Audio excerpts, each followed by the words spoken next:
Есть граница, которая проходит в нашем мире через каждую страну и делит ее на две неравные части. В одной находится сверхбогатое меньшинство, а в другой – бедное и нищее большинство. Эта незримая граница часто становится видимой и даже осязаемой. Но что именно ее создает? Почему одни крайне бедны, а другие сказочно богаты? Главный источник богатства – средства производства – фабрики, заводы, сельхозугодья, карьеры и нефтяные вышки. Но сами по себе предприятия без людей, которые на них работают, не могут быть источником прибыли. Богатство создают своим трудом наемные работники. Плоды их труда присваивает себе владелец предприятия. Работникам достается лишь подачка в виде зарплаты. Именно институт частной собственности на средства производства делит общество на два основных класса. Первый – капиталисты, те, кто владеет крупными предприятиями, банками и торговыми сетями. Второй – пролетариат, рабочий класс, труженики, непосредственно производящие материальные ценности, но не владеющие средствами производства. В широком смысле пролетариат – это все, кто работает по найму и занят трудом, приносящим прибыль частному собственнику. Конечно, существует и мелкая буржуазия, так называемый малый бизнес. Однако эта социальная группа крайне неустойчива. Маленькие хозяйчики постоянно балансируют на грани разорения, часто теряют свое небольшое дельце и пополняют ряды пролетариев. Единицам из тысяч удается остаться на плаву и начать паразитировать на чужом труде. Часть творческой и технической интеллигенции получает более высокие гонорары. Она выполняет роль своеобразных надсмотрщиков и проводников идей, которые выгодны крупному капиталу. Но в большинстве своем интеллигенция, врачи, учителя, технические специалисты живет от зарплаты до зарплаты, как и все остальные трудящиеся. Даже формально государственные предприятия работают по сути как частные фирмы и нацелены исключительно на извлечение прибыли. Их рядовые сотрудники зарабатывают немного, в то время как топ-менеджеры получают баснословные вознаграждения. Да и само государство со всеми его институтами на деле принадлежит правящему классу. Неважно при этом, что провозглашены равные права для всех. В конечном итоге только количество денег на счету гражданина определяет условия его жизни, качество образования и медицинской помощи. В России 21 миллион человек живет за чертой бедности. Каждый четвертый ребенок нищий. По данным исследований, 75% россиян не хватает денег до зарплаты. У населения колоссальные долги по кредитам и коммунальным платежам. При этом страна может похвастаться десятками постоянно богатеющих долларовых миллиардеров. 3% наиболее обеспеченных граждан Российской Федерации принадлежит приблизительно 90% всех денег в стране. Разрыв между доходами бедных и богатых увеличивается в большинстве стран планеты, а то, что называют средним классом, стремительно исчезает. Это общемировая тенденция. Вряд ли такое положение вещей можно назвать выгодным для большей части населения.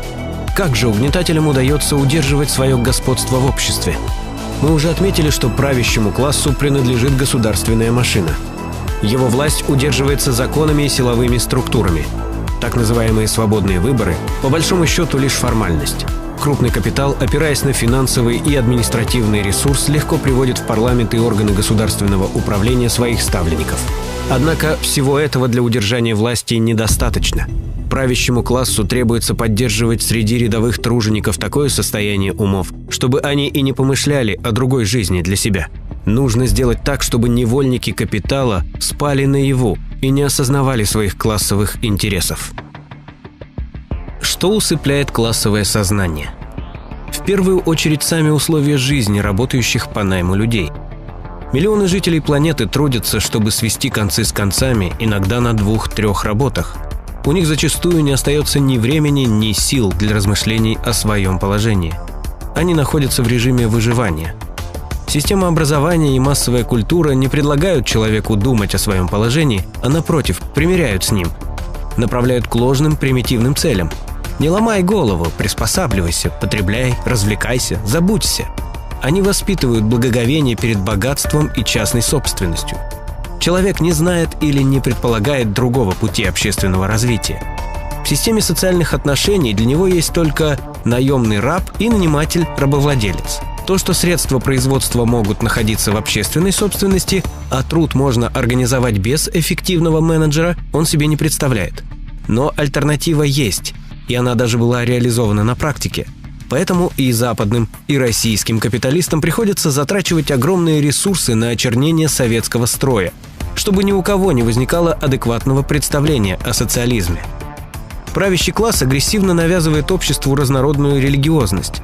Законы и нормы Конституции формально провозглашают светский характер государства. На деле же властимущие так или иначе насаждают религиозность, вместе с которой в обществе распространяются идеалистические представления о мире, фатализм, покорность и подчинение эксплуатации. Разными способами у современного человека формируется аполитичность сознания.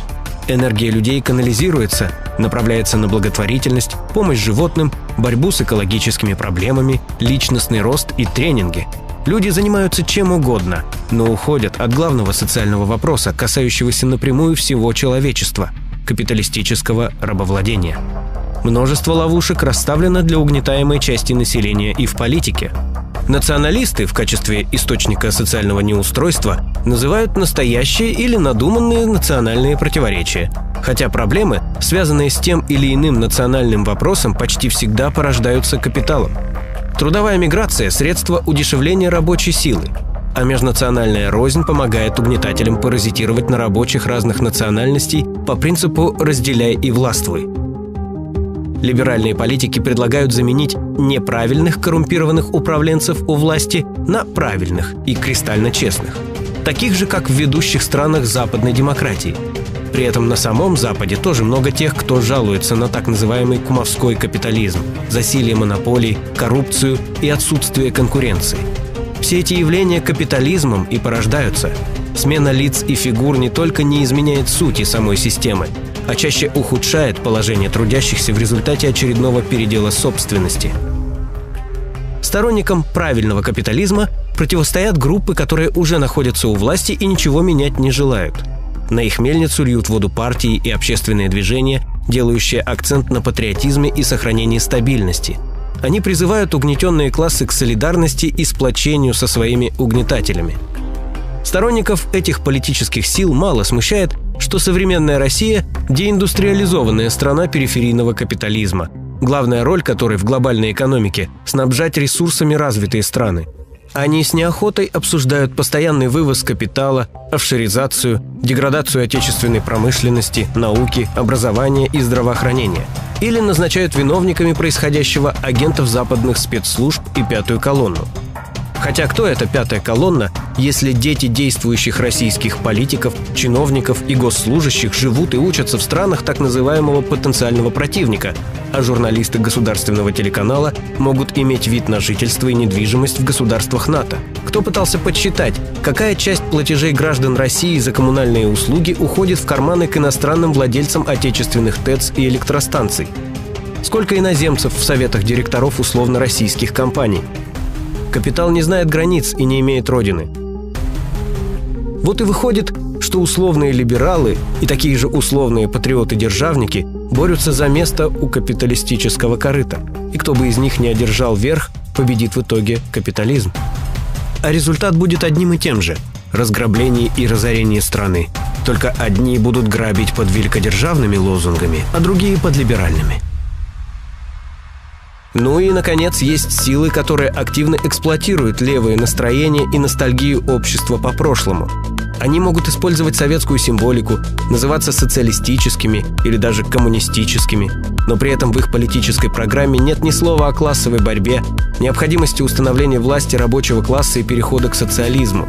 Они будут ратовать за реформы в рамках сложившейся системы, протестовать, собирать подписи за или против чего-нибудь, но делать самого главного – будить классовое сознание трудящихся и организовывать их для настоящей политической борьбы они не станут. В нашей стране ситуация особенная. На постсоветском пространстве капитализм был реставрирован в результате предательства части партийной номенклатуры. Это был длительный многоплановый процесс, начавшийся еще в первой половине 50-х. Разрушение социалистического государства шло на всех уровнях – в экономике, в идеологии и в политике. Рабочему классу внушалось, что классовая борьба в СССР как таковая закончена, что социализм победил. И еще сохранялись важнейшие социальные блага, но от власти трудящиеся были постепенно отодвинуты. Завершился этот процесс поражением рабочего класса, восстановлением диктатуры буржуазии и расчленением Советского Союза. Практически все, за что советские люди в упорной борьбе отдали миллионы своих жизней, было утрачено.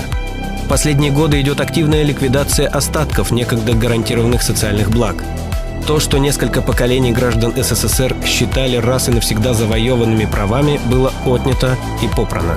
Цена за классовую литургию для жителей бывших советских республик оказалась огромной. Расплачиваться мы продолжаем до сих пор. И перспективы для народов нашей страны остаются нерадужными.